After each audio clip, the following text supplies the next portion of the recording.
السلام عليكم. هل كل شيء حرام بالدنيا راح يصير حلال بالجنة؟ عبارة منتشرة على الألسن بين عوام المسلمين، ومن هاي العبارة النصارى وغيرهم من الملحدين يحاولوا يهاجموا المسلمين بهالنقطة هاي، ويقولوا لك إيه يعني راح تصير الجنة دعارة والعياذ بالله، أنه فيها شرب ونسوان والأمور هاي. بداية العبارة خاطئة، ما كل شيء حرام بالدنيا راح يصير حلال بالجنة. ليه؟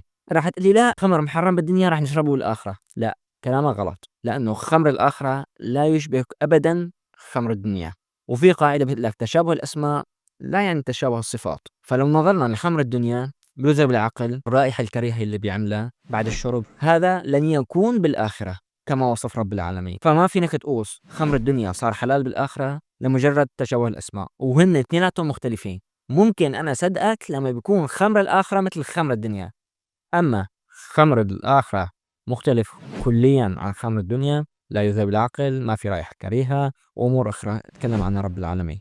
بالجنة ما بنعرى، مع إنه العري محرم بالدنيا، فبالجنة راح تقول لي إنه لأ أنا طيب بركي مشتهي أتعرى، لأ العقلية الوسخة هاي ما راح تكون هنيك، العقلية الوسخة هاي ما راح تدخل فيها الجنة أنت. رب العالمين بدخل الجنة أصحاب العقول نظيفة، ما العقول المنحرفة، لهيك بالجنة ما راح نشوف انحراف فكري وانحراف عقلي.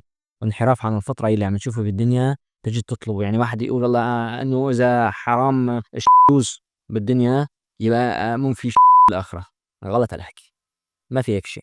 الأمور المحرمة بالدنيا ما راح نشوفها لأنه جميع ما حرم بالدنيا هي انحرافات فطرية، فما راح نشوفها بالآخرة.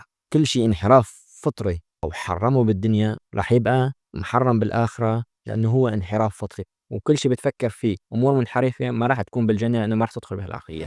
موضوع النساء في الجنة هو زواج، وتكلمنا فيه نحن في حلقة سابقة، ممكن أنا أحط رابط الحلقة بالوصف، لكن باختصار هو زواج، وما في شيء اسمه تاخد حرية أحد الأشخاص أو يصير تبادل حريات، لا هذا ما بعقلك المنحرف فقط.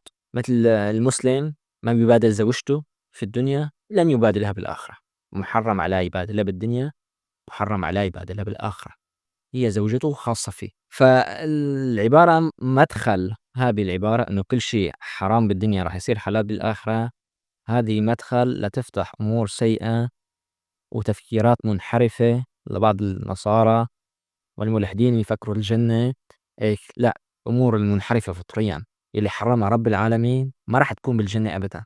وتشابه الأسماء غير تشابه الصفات، وراح أضرب لك مثال عن مواضيع الدنيا. عندك الكحول الإيثيلي غير الكحول الميثيلي، واحد منهم بيدخل بالصناعات الطعام والأمور هاي، وواحد منهم بيدخل بالتطهير، وإذا كنت رجل تستخدم الاثنين للسكر. رح تقول لي لأ واحد بيسمم وبيموت والتاني قلت لك هاقول لك اثنيناتهم كحول، رح ترفض كلامي. فليه لما بيجي الموضوع عالدين بتصير بتقعد تتفلسف؟ وإلى هنا تنتهي الحلقة. السلام عليكم ورحمة الله وبركاته.